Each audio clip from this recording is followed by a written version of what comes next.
Exercise 1.1 का ही 5th number question हम बना रहे हैं। अभी तक हम लोगों ने 4 क्वेश्चन देख लिया है, 5th नंबर क्वेश्चन बना रहे हैं। तो 5th नंबर क्वेश्चन हमें क्या बोल रहा है कि check whether 6n 6 to the power n है। यहाँ पर n का मतलब नेचुरल नंबर है। n कहीं भी मैथ में दिखे मैक्सिमम टाइम वो नेचुरल नंबर होता है, n फॉर नेचुरल नंबर। तो 6n 6 to the power n can end with digit 0 for any natural number n। देखिए बोल भी दिया एनी नेचुरल नंबर n, यानी ये जो n है ये नेचुरल नंबर है। अगर ये 6n, क्या ये 6n जो है चेक वेदर, चेक करना है कि 6n जो है 6 पर पावर n जो है, n मतलब नेचुरल नंबर, ऊपर 1 हो सकता है, 2 हो सकता है, 3 हो सकता है, 5 हो सकता है, 6 टू द पावर 6 होता है, हो सकता है, मतलब पॉजिटिव इंटीजर 1 से लेकर काउंटिंग के नंबर जितने भी है उसे नेचुरल नंबर बोलते हैं। तो 6 to the power 2, 6 to the power 3, 6 to the power 4, अगर हम उसको सिंप्लीफाई करते हैं तो क्या वो 0 पे एंड होगा? क्या वो 0 पर होगा एंड? इसको प्रोसेस करेंगे तो क्या है वो 0 पर एंड होगा? ऐसा मतलब हमें चेक करना है। पहले लॉजिक से चेक करने की कोशिश करते हैं, पहले समझाता हूँ, फिर उसके बाद हम लोग इसको सॉल्व करेंगे। पहले लॉजिक से समझने की कोशिश करते हैं क्वेश्चन क्या बोल रहा है। 6n है और ये ऊपर वाला जो n है इसको बोल रहा है नेचुरल नंबर। इसको बोल रहा है क्या है? नेचुरल नंबर है, नेचुरल नंबर, नेचुरल नंबर बोल रहा है। और ये बोल रहा है 6n जो है ये 0 पर एंड होना चाहिए। क्या पर एंड विथ 0? क्या होना चाहिए? And with digit 0, and with digit 0। क्या है 0 पर एंड होगा? जरा चेक करके देखिए। 6 पर पावर 2 रखते हैं, 6 पर पावर 2 रखते हैं, यानी 6 मल्टीप्लाई 6 2 टाइम्स। अगर पावर में 2 होता है तो 2 टाइम्स, अगर पावर में 3 होता है तो 3 टाइम्स, 4 होता है तो 4 टाइम्स। तो 6 पर पावर 2 रखे तो 2 टाइम्स हो गया, 6 6 36। क्या 0 पर एंड हुआ इसका डिजिट? एंड विद डिजिट 0 नहीं। अगर हम 6 पर पावर 3 रखें, 6 6 6 मल्टीप्लाई, तो भी यहाँ पर कितना आएगा? 6 इज 36, 36 मल्टीप्लाई 6, 6 6 36 का 6 कैरी 3, 6 3 18, 18 19 20 21 216, 216। लास्ट में 0 से एंड हो रहा है क्या? नहीं हो रहा है। ना ही 6 टू द पावर 2 एंड हो रहा है, ना ही 6 टू द पावर 3 हो रहा है। आप 6 पर पावर 4 करके देख लेना, वो भी नहीं एंड होगा। आप 6 पर पावर 5 करके देख लेना, वो भी नहीं होगा। तो क्या इस तरह से हमें चेक करना है? इस तरह से चेक करेंगे क्या? इस तरह से चेक करने पर नेचुरल नंबर तो 1 से लेकर हमने देखे 1 का देख लिया, 6 पर पावर 1, ये भी 6 1 6, ये भी डिजिट मतलब 6 पर पावर 1, ये भी एंड नहीं हो रहा है 0 से, ये भी नहीं एंड हो रहा है 0 से, ये भी नहीं एंड हो रहा है 0 से। तो n, ये जो पावर n है, n का मतलब नेचुरल नंबर हमने बताया।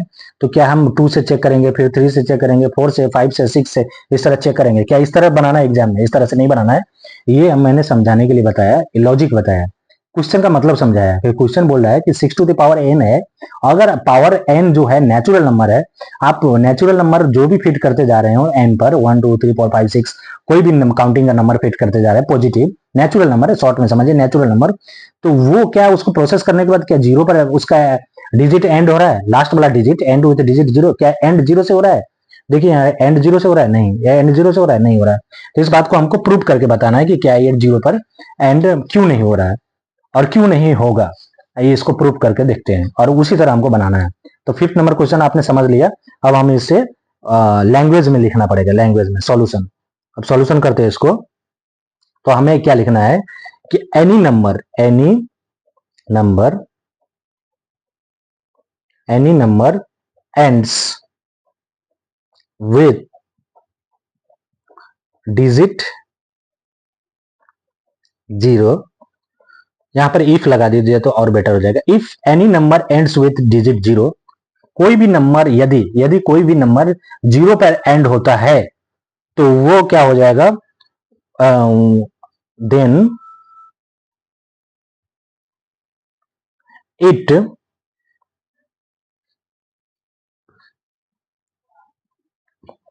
also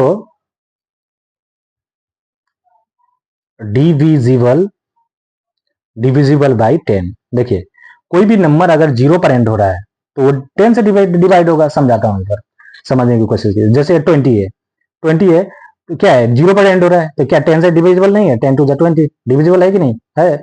अगर कोई नंबर देखिए 250 कुछ भी ले लीजिए, क्या 10 से डिविजिबल नहीं है? 10 टू 20, 5 0, 10 5 50 डिविजिबल है कि नहीं? बोलिए। डिविजिबल है, ऑब्वियसली डिविजिबल है ये। डेफिनेटली डिविजिबल है।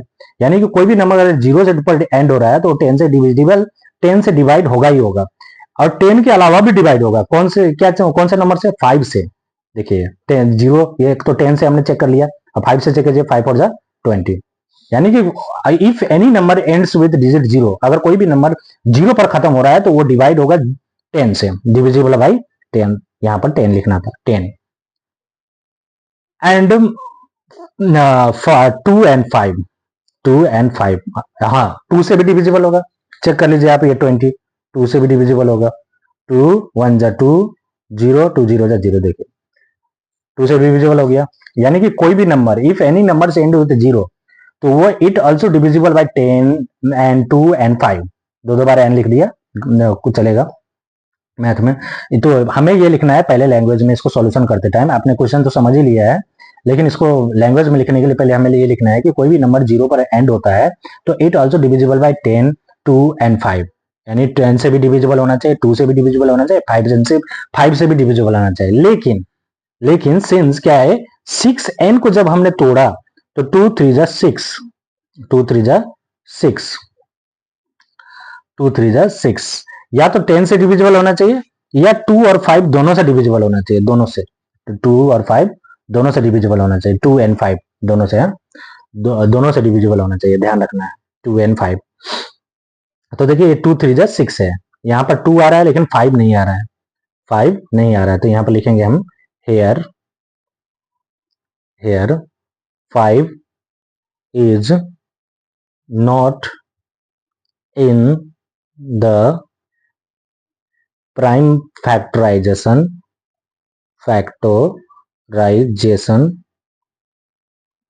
of 6n, ठीक है। therefore for any value of n, 6n will not be divisible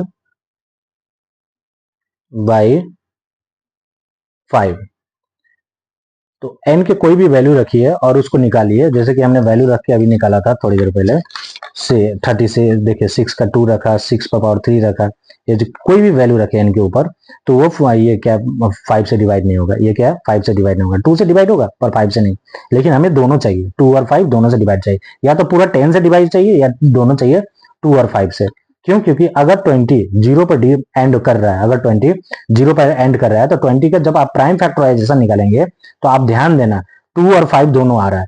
आप कोई भी नंबर जो 0 से एंड हो रहा है, कोई भी नंबर ले लीजिए, 100 ले लीजिए, ये 0 पर एंड हो रहा है। अब इसको प्राइम फैक्टराइजेशन निकाल कर देखिए आप, 2 भी आएगा और 5 भी आएगा, दोनों नंबर आएगा, 2 और 5 दोनों आना चाहिए। लेकिन 6 को जब हमने तोड़ के देखा तो 2 आया बट 5 नहीं आया, सॉरी यहाँ पर एन होगा, हाँ 2 आया लेकिन यहाँ पर क्या बोलो 5 नहीं आया। यानी प्राइम फैक्टराइजेशन इसका 2 तो आ रहा है लेकिन 5 नहीं आ रहा है। लेकिन अगर 0 पर इसको खत्म होना था, ये एन पर कोई भी नेचुरल नंबर रखे, कोई भी for any value of N, कोई भी नंबर रख लीजिए इसके ऊपर, 2 3 5 6, 6 पर पावर 5 रख दीजिए, 6 पर पावर 6 रख दीजिए, वो 5 से डिविजिबल नहीं होगा। क्यों? क्योंकि ये 5 से डिविजिबल नहीं है, 5 से डिविजिबल नहीं है, तो 6n कभी भी एंड नहीं होगा, 6n can not and with the digit 0,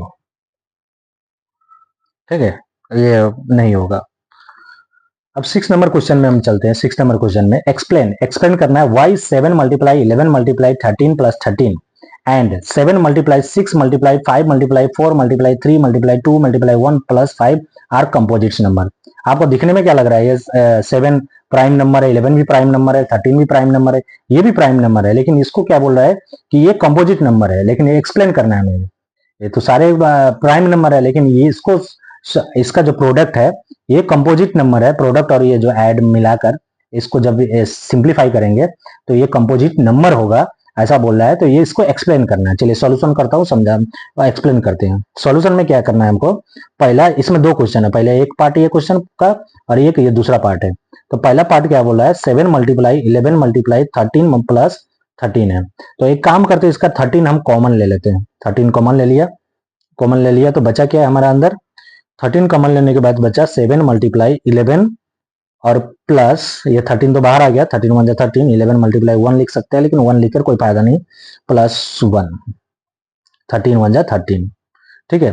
तो ये हो गया 13 मल्टीप्लाई 11 7 77, 77 प्लस 1, 13 मल्टीप्लाई 77 और 1 ऐड हो जाएगा तो 78 इक्वल टू 13। अब इसका हम प्राइम फैक्टराइजेशन निकाल देंगे 78 का, तो 13 6 क्या होता है, प्राइम 78 होता है। तो इसका हम एक्सप्लेन कैसे करेंगे, प्राइम ऐसे, ये कंपोजिट नंबर क्या बोलता है, कंपोजिट नंबर ये बोलता है, पहले समझिए प्राइम नंबर क्या होता है। प्राइम नंबर वैसे नंबर होते हैं जिसमें जिसके दो ही फैक्टर्स होते हैं। प्राइम नंबर क्या होते हैं, जिसके दो ही फैक्टर होते हैं, एक 1 और इटसेल्फ होता है, 1 एंड इटसेल्फ होता है। कंपोजिट नंबर के 2 से ज्यादा फैक्टर्स होते हैं। जी यहाँ पर ध्यान रखिए, 2 फैक्टर्स होते हैं 13 और 6। यहाँ पर लिखेंगे the given expression has 6 and 13 as its factors, so it is a composite number। अगर किसी का फैक्टर्स 1 और इटसेल्फ के अलावा अगर कोई दूसरा आ जाता, अगर यहाँ पर 13 और 1 रहता तो ये प्राइम नंबर हो जाता है। लेकिन देखिए 13 और 1, तो यहाँ पर समझाता हूँ, 13 और 1 रहता तो प्राइम नंबर हो जाता। क्यों, क्योंकि खुद इटसेल्फ 13 से जा रहा है और 1 से जा रहा है। या फिर ऐसा रहता कोई अगर 3 और 1 रहता है ऐसा, तो ये प्राइम नंबर से जाता है। लेकिन यहाँ पर दो फैक्टर्स आ गए, 13 भी और 6 भी है, या तो ये क्या हो गया, कंपोजिट नंबर हो गया। इसका सेकेंड पार्ट आप कर लीजिएगा, इसका कॉमन लेकर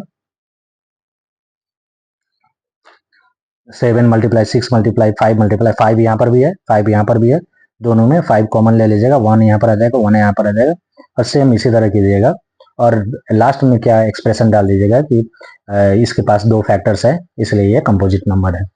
इस तरह हमारा 5 नंबर क्वेश्चन सॉल्व हो गया।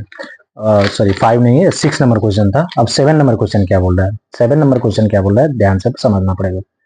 There is a circular path around a sports field. एक फील्ड है, वो मान लीजिए ये फील्ड है और ये सर्कुलर पाथ है। ये फील्ड क्या है, सर्कुलर पाथ है, ऐसे सर्कुलर पाथ है, फील्ड है, तो गोला है, सर्कल वृत्त की तरह है। There is a circular path around a sports field. Sonia takes 18 minutes to drive 1 round of the field. Sonia क्या कर रही है, 18 मिनट लेती है इसको, सोनिया को 18 मिनट लगता है इसको एक राउंड कंप्लीट करने में, while Ravi takes 12 minutes for the same, और इसी को कंप्लीट करने में रवि को 12 मिनट्स लगते हैं। सपोज कीजिए they both start at the same point and eight the same time, वो लोग एक ही, मतलब suppose they both start at the same point, यहीं पर से मान लीजिए सोनिया और रवि दोनों सपोज कीजिए कि इसी जगह से शुरू कर रहे हैं और सेम टाइम पर शुरू कर रहे हैं और सेम डायरेक्शन में भाग रहे हैं और same at the same time and going the same direction.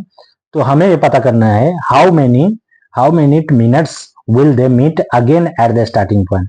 तो उन्हें वापस यहाँ आने पे, इसी पॉइंट पे मिलने में कितना टाइम लगेगा। तो देखिए ये इतना लंबा क्वेश्चन है, लॉन्ग क्वेश्चन है, लेकिन आपको एक चीज समझनी है कि अगर वर्ड प्रॉब्लम में मैक्सिमम ज्यादा से ज्यादा ऐसा क्वेश्चन मैक्सिमम बोले, मैक्सिमम टाइप का क्वेश्चन पूछे तो वो एचसीएफ निकालना है उसमें, और मिनिमम बोले, लोएस्ट बोले, अगर क्वेश्चन में बोले कि मैक्सिमम ये निकालो, हाईएस्ट ये निकालो, तो वो एचसीएफ निकालना है। अगर कोई बोले लोएस्ट ये निकालो, मिनिमम ये निकालो, तो वो एलसीएम निकालना है। और इसके अलावा एक क्वेश्चन ये है कि बराबर से बढ़ जाए, इक्वली डिस्ट्रीब्यूटेड, ऐसा बोले तो एचसीएफ निकालना है। और ऐसा क्वेश्चन आए कि same time, same start, same point, same ऐसा क्वेश्चन आया तो वहां पर हमें एलसीएम निकालना है। यानी हमें 18 मिनट्स और 12 मिनट्स का एलसीएम निकालना है। सॉल्यूशन बहुत इजी है, आपको बस समझना है कि एलसीएम निकालना है कि एचसीएफ निकालना है इस तरह के क्वेश्चन में। तो हमें क्या निकालना है, यहाँ पर एलसीएम निकालना है 18 का और 12 का, और इसका जो एलसीएम निकलेगा वो हमारा आंसर होगा कि कितने मिनट्स बाद वो लोग मिलेंगे सेम पॉइंट पर। तो चलिए एलसीएम निकाल देते हैं। 2 9 जा 18, 3 3 जा 9, 2 6 जा 12, 2 3 जा 6। 18 इक्वल टू 2 मल्टीप्लाई 3 और ये 12 इक्वल टू 2 मल्टीप्लाई 3। अब दोनों में कॉमन फैक्टर क्या हो गया, सॉरी कॉमन एलसीएम निकालना है ना, एलसीएम कॉमन फैक्टर भी आएगा और बिना कॉमन फैक्टर भी आएगा। कॉमन फैक्टर 2 हो गया, 3 हो गया, कॉमन वाला एक एक ले लीजिए, ये दोनों में से एक 2, ये दोनों में से एक 3, और जो नहीं मिला उसको भी लिख लीजिए 3 2। अब इसको मल्टीप्लाई कर लीजिए, 2 3 जा 6, 6 3 जा 18, 18 2 जा 36 मिनट्स। 36 मिनट्स लगेंगे उसको वापस सेम जगह पर आने पे।